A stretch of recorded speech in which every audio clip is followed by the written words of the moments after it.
san samee warwar dambe iyo cadaadis dambe ma arki doono.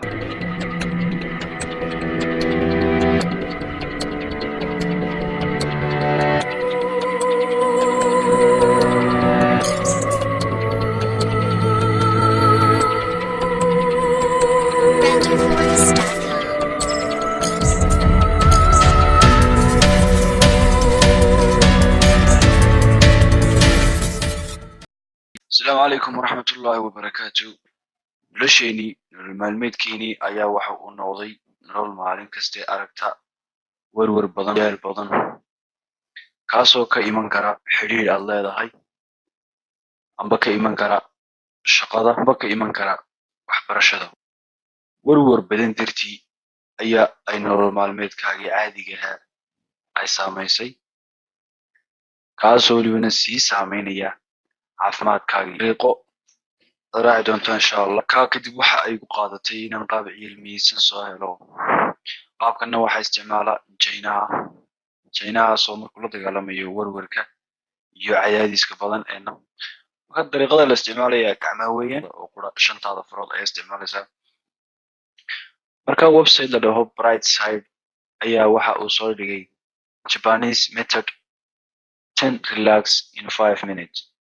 marka inta la isticmaalayo muddada la isticmaalayana waxa uu yahay 5 minute oo qura taasoo ka baabin karta caqabadii ku haysatay ee stress ahayd. marka waxaan filayaa inaad in badan maqasheen in shanta farood mid kastaba shaqo qabato. shaqadaasoo kale ah marka tusaale ahaan suulka wuxuu qabtaa warwarka,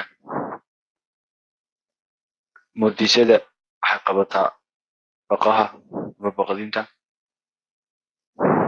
fardhaxadu waxay qabataa cadhada, faadumo tayo naqaan inagu faadumo iyaduna waxay qabataa murugada, faryarada ugu dambaysa iyaduna markaad naftaada dhiirigelinayseed respect siinayso naftaada amba ixtiraam. marka sida loo sameynaya waxa uu yahay far kastaba intaad dhexgeliso gacantaada ku duubto eed u wareejinaysaa dhinaca kale. far kasta waxa aad ku wareejinaysaa intaad ku duubto gacantaada abo tusaale ahaan iminka gacanta bidix oo kale intaad duubto ayaad fartaad doonaysa dhexgelinaysaa waayo waad ogtay far kastaba shaqada ay qabanayso. markaad saa u dhexgeliso ayaad cagsiga barta ujeedo dhinaca kale wareejinaysaa ilaa 2 daqiiqood kuwada wadaysaad ku celcelinaysaa. kadib mid kastaba saasaa samaynaysaa oo goobta sawirka inoogu sawran. markaad dareento macnaha sibaad ku garanaysaa in ay dariiqadii ku fushay ama dariiqadii ku shaqaynayso. waxaad ku garanaysaa waxa aad dareemaysaa wadnaha qaraaca wadnaha ayaa degdeg bilaabaya. mid kale dad doonayso iminka warwarka oo kale amba baqdinta oo kale inaad sidiisa uga takhalusto isagana waxaad samaynaysaa gacantaada bartimaheeda sida bartaa inoogu sawran gacantaada bartinkeeda ayaad ku qabanaysaa suulkaaga iyo murtisada kadibna ilaa in 2 daqiiqo ah meelahaas ayaad ku haynaysaa. markaasaad dareemaysaa insha allah raaxada.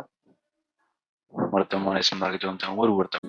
Hey there, subscribe to my channel and also press this bell icon so you never miss any new updates. And do not forget to like.